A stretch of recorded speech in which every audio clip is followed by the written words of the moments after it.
It's time for the biggest story of the day. This is What Made the Cut with JJ and Alex on 97.5, the KSL Sports Zone. And the Cut this hour brought to you by Trajan Wealth for all your local trusted financial needs in retirement. It is TRAJAN Wealth.com. Trajan Wealth. David Dwork covers the Florida Panthers for the NHL and the NHL for Hockey News. The Utah Hockey Club has been a breath of fresh air for us, David. So thanks for joining us on the program. And Bear even brought up, Coach Bear Touren, he brought up how, man, they wish they could be as collective as a team as this Florida Panthers team. Thanks for joining us on the program. It's good to have you for the first time ever. No, happy to come on. Thanks for the invite.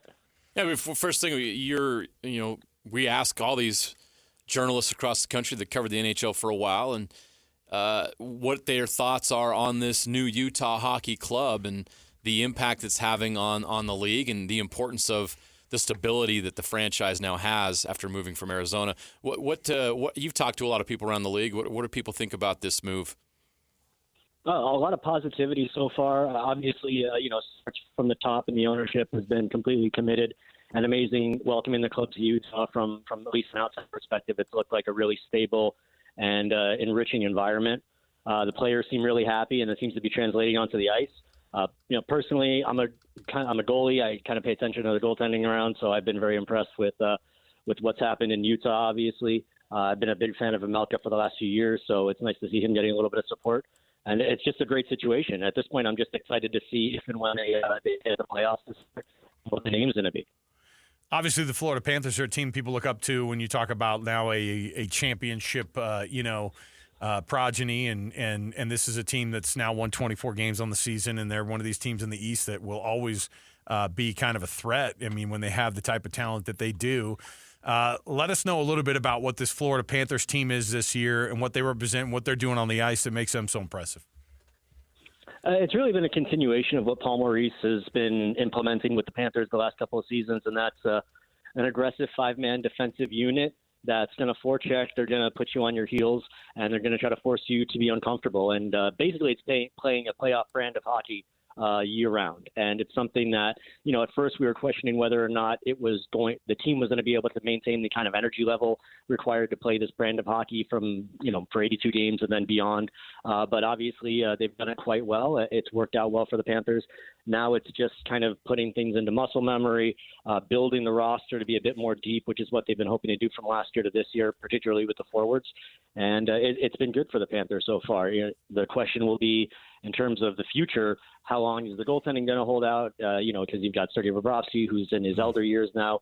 They've got Spencer Knight, who they're hoping is going to be the heir apparent and the next guy, and he's starting to take those steps this season. But still a ways to go down that path. But overall, all the credit in the world has to go to Bill Zito, the general manager. Ever since he got hired in September of 2020, just move after move after move. That's paid off well, and that's built the Panthers into this perennial cup contender that they are right now. Deep team, obviously the Stanley Cup defending champions, but if you're going to be the best, you got to have one of the best players in the league. And Sam Reinhart, obviously Matthew Tkachuk's one of the best wingers, but I wanted to ask about Sam Reinhart. 22 goals this season, 46 points overall if you add in the assists. Has he gotten even better this year? What's really impressive about Sam Reinhart is, obviously everybody pays attention to the goal scoring and the numbers that he puts up, but he's arguably as good of a two-way player as is Sasha Barkov, who is like this perennial, the lead Selkie guy right now. Reinhardt's just such a great all-around player. This year, in addition to his goal scoring, he leads the NHL in shorthanded goals. His value on special teams, not just on the power play, but as well on the shorthand, it's really unmatched. In the minutes that he plays, able to be put into, he takes face-offs. He just does it all for the Panthers, and I don't know if he's being talked about enough on a league-wide scale just because of how valuable he is to the team. So it's good to hear you guys asking about him, that he's getting that kind of attention, but it's just been unreal. And the fact that he just signed this massive extension at much lower of a number, in my opinion, than he would have gotten on the open market, it just kind of ties back into what I was saying about Bill Zito and what he's built here in South Florida. What's it look like in the NHL for teams who win the Stanley Cup and just the difficulty of trying to repeat? It's one thing because I mean they're back-to-back conference champions, going to the Stanley Cup final, losing it, going to the Stanley Cup final, winning it, and then trying to put all that back together again year after year. It seems like the NHL. I mean, we cover the NBA. We talk a ton about the NFL and all these other major leagues across the country in American sports, and it just seems like the National Hockey League is difficult in so many aspects, and certainly trying to string year after year success is one of those deals. How can the Panthers get back to that level again, and how much more difficult it is in the NHL to be able to do that? I think generally it's been pretty hard, but it's hard to argue. You can kind of argue against that point just because you look at the Eastern Conference. You've had 2 teams represent the East in the last 5 Stanley Cup Finals, so you'd say, well, maybe it's not that hard. But obviously, that maybe there's something in the water here in Florida. I don't know. That's another conversation for another time. But the way that the Panthers have been able to maintain it over the last few years, considering the different years they've had, like Paul Maurice's first year, they squeak into the playoffs as an 8th seed, as the 16th team into the playoffs, and then they go on that incredible run to the final that, they got a lot of injuries. They lost to Vegas. And then next season, which was last season, they have this amazing regular season. They're built incredibly deep. They're getting contributions from across the lineup. Bobrovsky has maybe arguably his best season with the Panthers, and they make it to the mountaintop. They win the Stanley Cup. Now this year, roster turnover, a lot of new guys come in. Bobrovsky struggles the first half of the year. They have to, I'd go with the whole Stanley Cup hangover, phrase, whatever. I'm not thinking of the right term. The Stanley Cup hangover idea that's out there, and all that on top of the fact that they're facing every team's best every single night because they are the defending champs.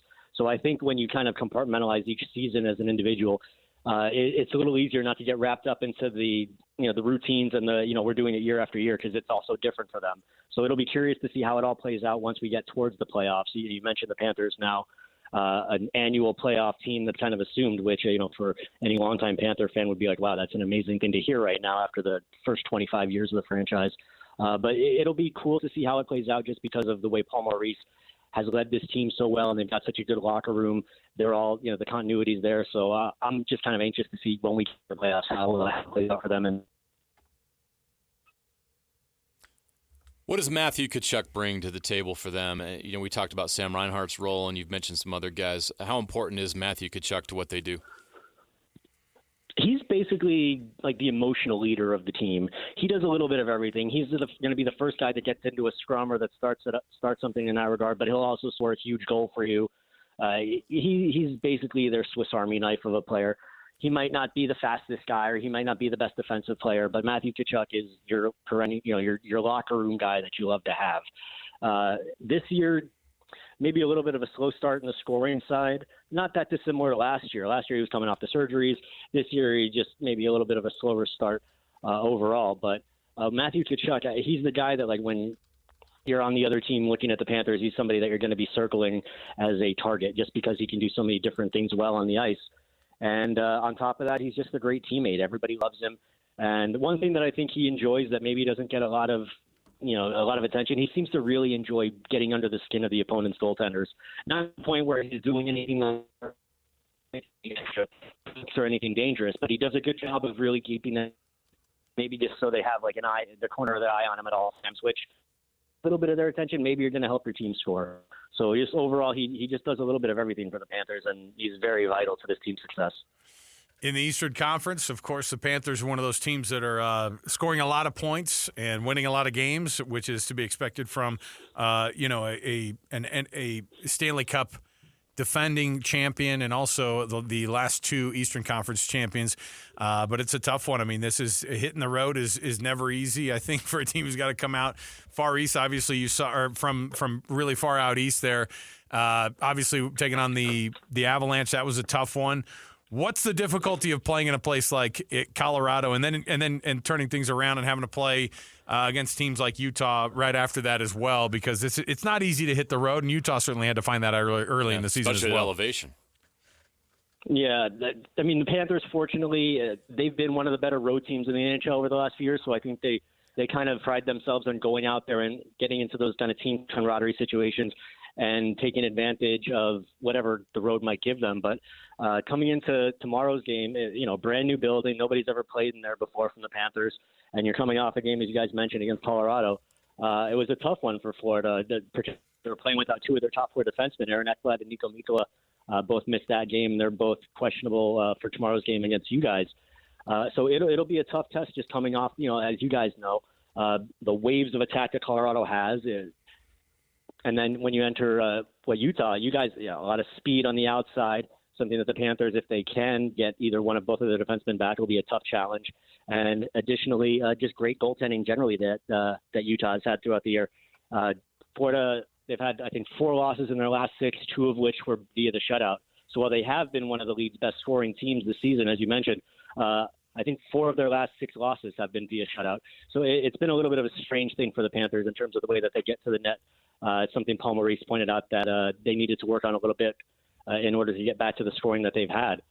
So we'll see what they can bring tomorrow night against the hockey club from Utah. I'm excited to see the game and to get the series started. Delta Center is going to play host for the first time ever in the franchise's history here in Utah. Host to the Stanley Cup Champions and host to the Florida Panthers all in one night. You knock it all out in one night right there. So David Dwork, he covers the Florida Panthers and the NHL for The Hockey News. David, we appreciate it, man. We're looking forward to chat with you again when these teams come back together again.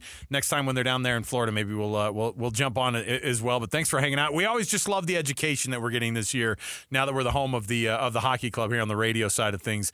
So we love it, man. We appreciate it. Thanks for your time. No, my pleasure, man. Soak it up, fellas. Thank you. There you go. We're enjoying it. Look, it's been fun, man. Does the video? I hope the visiting media doesn't just get a 1-goal obstructed view. Do they?